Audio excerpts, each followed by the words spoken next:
औरत में अना होती ही नहीं।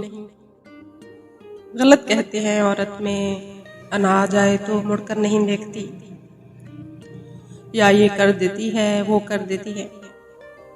दरअसल बात ये है कि औरत में अना होती ही नहीं, अना मर्द में होती है।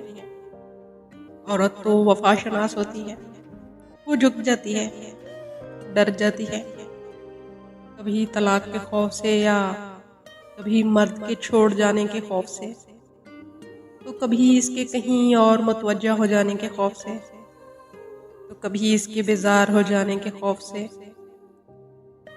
औरत हर बार अपनी अना और अपनी इज्जत नफ्स को कुचलती है, तब कहीं जाकर जिंदगी गुजार पाती है। औरत इज्जत चाहती है, वफा चाहती है, और रही मोहब्बत तो इसका दावा तो हर मर्द करता है। वफा, इज्जत और वकार कोई कोई ही देता है।